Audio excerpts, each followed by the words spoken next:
Hey guys, what is going on? It's Nem here, and I got something new for you guys. This is actually my brand new Honda Super Cub. It's a 2020 model, but it is brand new. It was just a leftover model that I picked up. I'm a huge fan of Honda bikes, and I always loved the Super Cub, and it took me about a year to save enough money to get this guy, and I finally did. So I got it last week. So just wanted to do kind of a quick impressions video for you guys and tell you guys my thoughts and opinions on the bike itself, and then I'll take it for a short ride. So all in all, I find this bike to be extremely cute.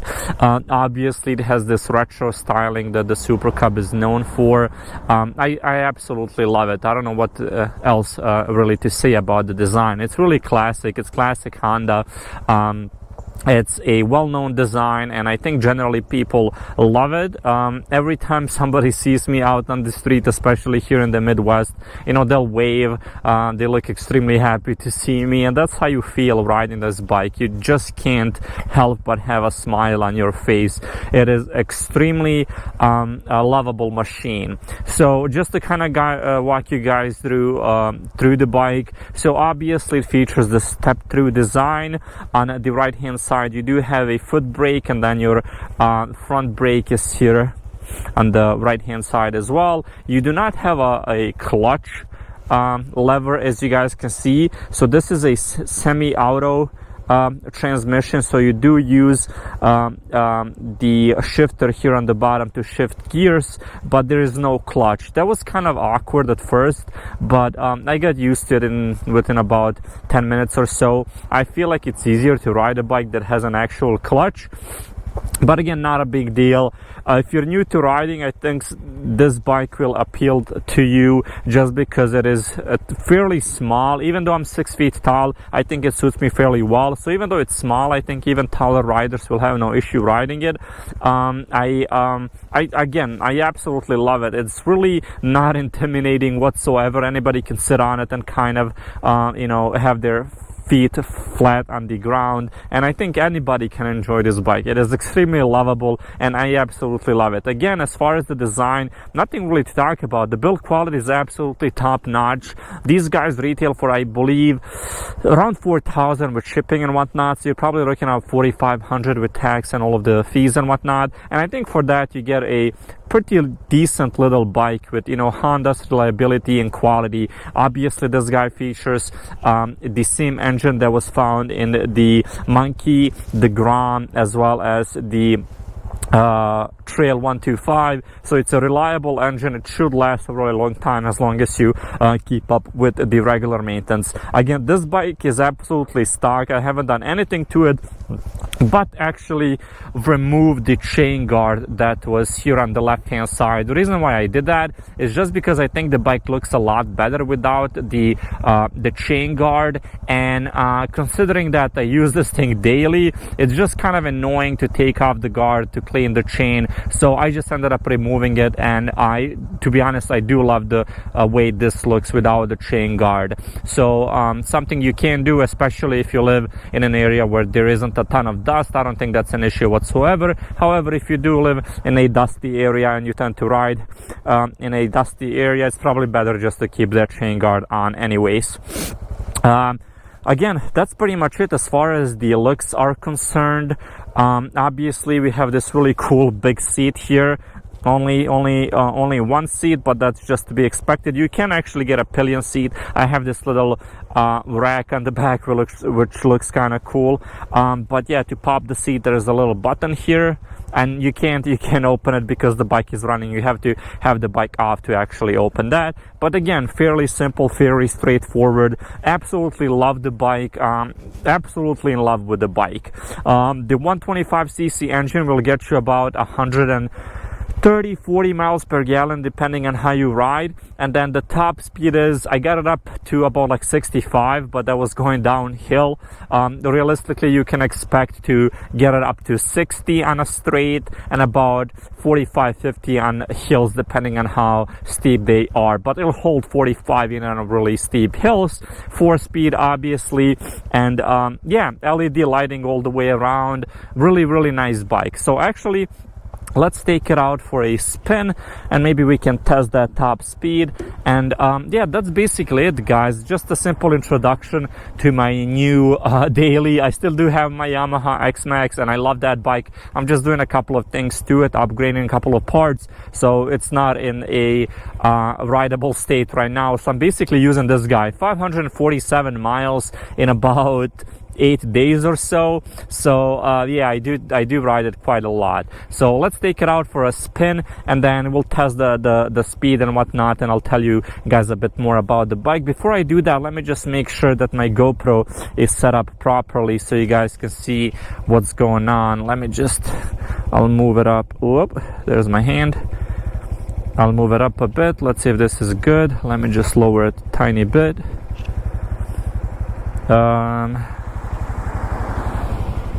I'll lower it a bit more just so you guys get a good view out. Yeah, I think this is fairly good.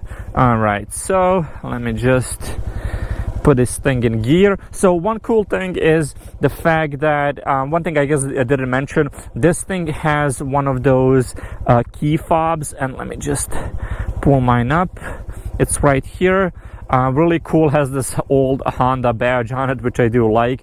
And a cool thing is it has an alarm as well, so you can actually turn the alarm on, so if somebody tries to sit on the bike it'll start to beep, which is kind of cool that you get that built in.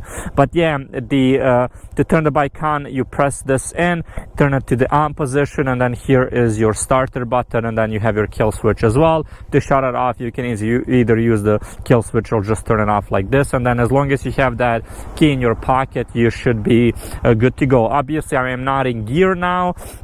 It's telling me that it's actually not telling me anything on the screen. That's how you know you're in neutral. Well, it does have this little green button here. You have your speedo, goes all the way up to 80. That's a bit too optimistic. Then you have a bunch of things here on the bottom as well. Check engine, turn signal, high beams, the key, and then the alarm. And then your little display, which I do love how this looks, gives you the time, your mileage, trips A and B, and then your gas, and obviously your gear. So for example, if I put the bike in gear, I'm just using the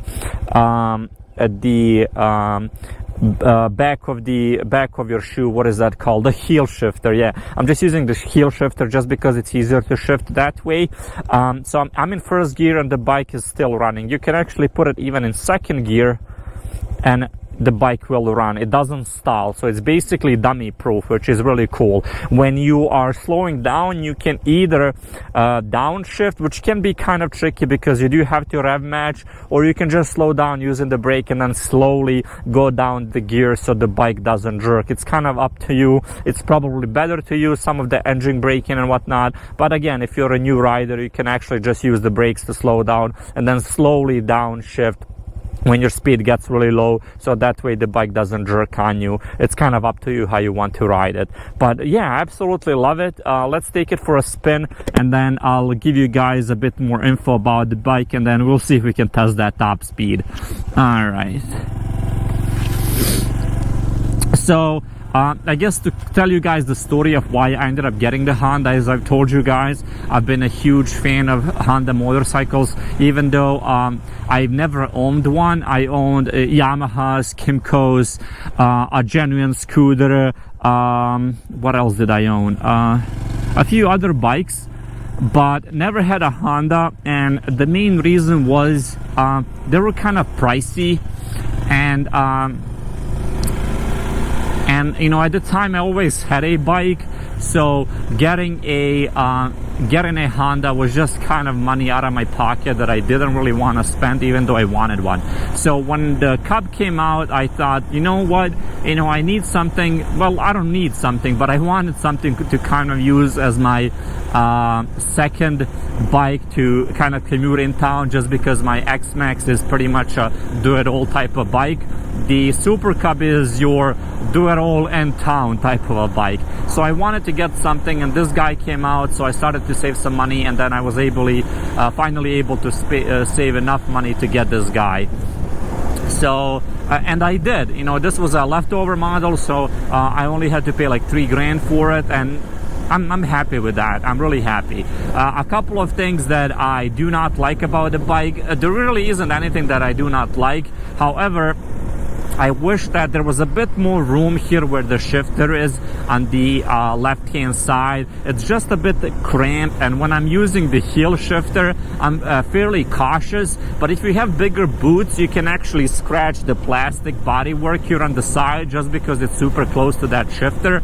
I'm really cautious, and I always pretty much wear just regular running shoes, so I haven't done that, but I've seen people complain about it, and I can actually see that happening just because the heel shifter is extremely close to the plastic. So if you have some wide boots, you'll definitely be scratching that.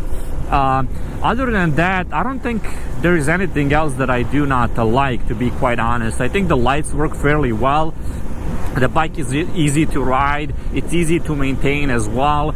The maintenance intervals aren't really short. I think you're supposed to change the oil every 3,000 or 4,000 miles, and you can pretty much do everything at home.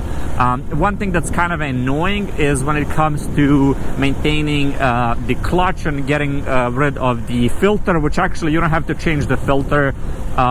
You just have to clean it, but getting to the filter is kind of annoying. You have to remove pretty much the entire engine cover and whatnot, so that's a bit more difficult. I think they should have made that a bit easier, but other than that, there really isn't anything to complain about. It's an absolutely nice little bike. It's been extremely reliable, but only had it for a week, so I can't really say anything. So as you guys can see, I'm not downshifting, or I'm not rem matching to downshift. I ended up just using my brake and then slowly went down the gear so the bike doesn't jerk. You can do it that way, or you can rev match it, which is kind of odd when you don't have a clutch lever. But yeah, so now as you guys can see, I'm actually in first gear. If you want to put it in neutral, you can do that as well. I'm not going to do that. So actually, let's test the top speed now. I think there's a fairly long road here that will allow us to test that top speed. So we'll see how that goes. As I've said, I managed to get the bike to about 65 going on a slight downhill, and then on a straight around 61, 62 indicated. So not really sure how accurate the speedo is, but from the videos that I've seen online, I think it's fairly accurate. Always use both your front and rear brake actually. All right, so let's take a look. All right, 20, let's go third. Keep it in third, 30. All right, so I'm in fourth now. I'll tuck in a little bit. 40, I probably could have waited to change gears. 45. This is a fairly straight road. Let's see if we'll be able to get this thing up to speed. So it's 50. There's a car in front of me, so I might have to kind of brake. About 53.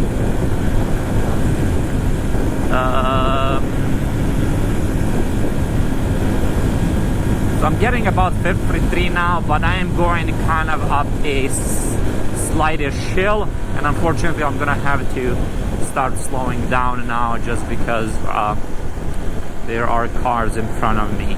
So I'll actually take it. There is here on the left hand side, it's a fairly fast road that we can get on. I believe the speed limit is 45, so we'll test the speed there again. And I think I should be able to get it to about 55, 60. But to be quite honest, all I need around town is about 45 anyway, so I'm extremely happy what this bike can do. And then if you just need a tad bit more, the bike will give you that as well. So all right, let's just turn here. There's a yellow light. I'm actually not here. I think I'm still in fourth. Yep. All right, so let's give this a try again. So third, 30. Now let's go 40. Still in third.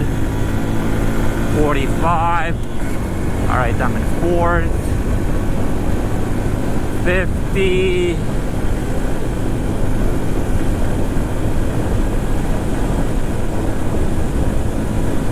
55. Again, going uphill. So hopefully that light turns green by the time I get to it, so we can just continue.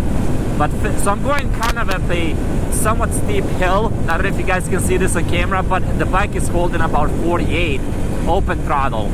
So about 48-ish, and I will have to slow down, unfortunately.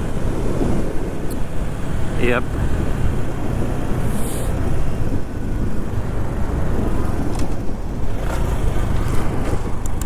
Let's get in this other lane. Alright, let's see what this bike can do. Alright, second, third. So that guy actually waved at me. Most Honda guys do when they love it.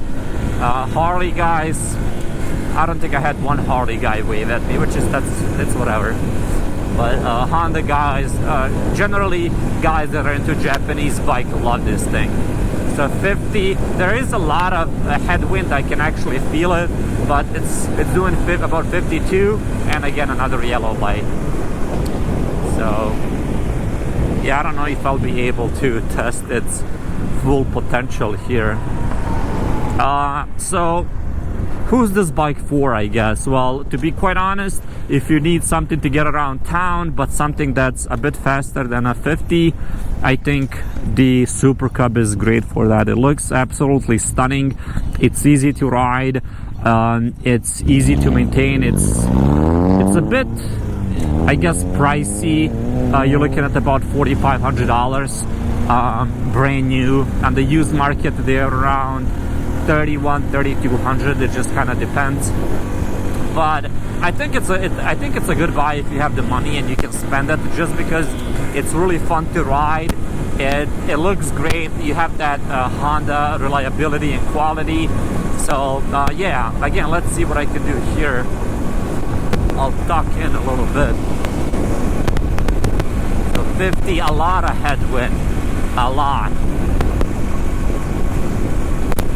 So I guess what I can do, I can turn around and go the other way. Let me just see. So about 55-ish, though this is a slight downhill here. 55, can I get it to 60? I just want to get it to 60. Come on, little guy.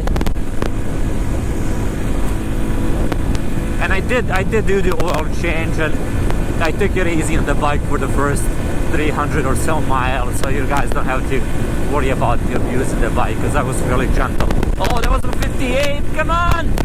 Oh, no wind here, no wind here. 59-ish, come on! And then there's an uphill here. Well, I got it to about 50, 58, 59. So this is a quite steep uphill, but the bike is still doing 55. Slowing down just a tad. Let's see, 54. No issues whatsoever. Again, this road is, the speed limit is 45, but everybody goes like 50, 55, 60. All right, there's another downhills here. Let's see what I can do. Can we get this thing to 60 or past 60? Ah, red light. Another thing that you kind of have to keep in mind is that everything is about momentum on these little bikes. So you have to kind of think in advance what you want to do and how and whatnot. But yeah, it's really fun, and I love it, and I think it looks absolutely amazing. So yeah, this is basically my my new daily. I'll just turn around and I'll see what I can do the other way. Maybe I'll be able to do a bit better, especially if we get some backwind. Let's take a look. All right, second, it's about 30. Let's go third. Again, this is another steep hill, so, but again, it's pulling. 40, I'm in third. 45, it's still pulling. That's 50 in third. Oh man, it's pulling uphill in third. That's like 52, and I'm going uphill. It's pulling, I'm in fourth, and it just keeps the same speed. So third is where things happen. All right, now let's go. 54-ish. Let's just move in this left-hand lane. 55, come on, little guy. Come on, little guy. 58. Oh, I think we're gonna make it. Come on, little guy. Oh, 59, come on. I'll tuck, I have to tuck, I'm sorry, guys.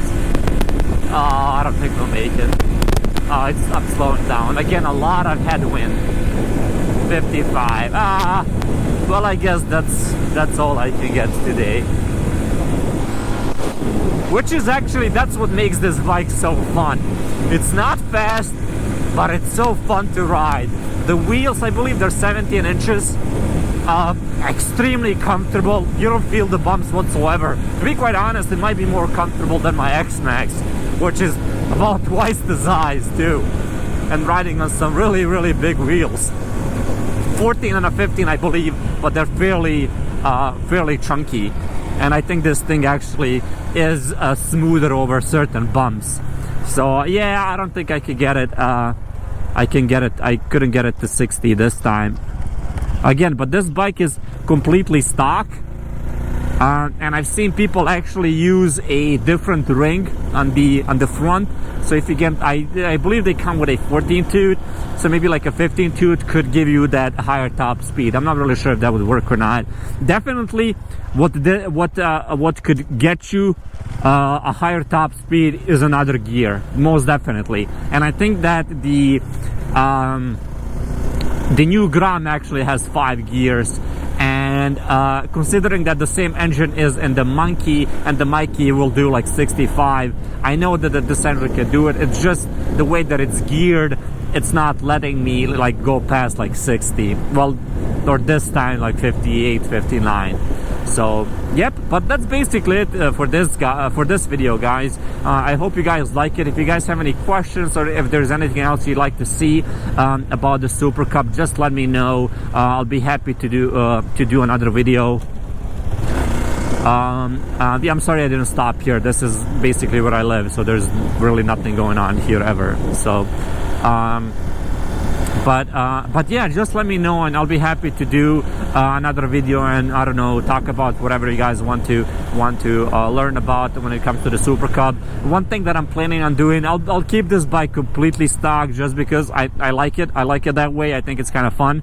But one thing that I'll do is basically get a top chain cover for this bike, just so when you do lube the chain, if you tend to literally lube it and then wait 5 minutes and go riding and whatnot, you'll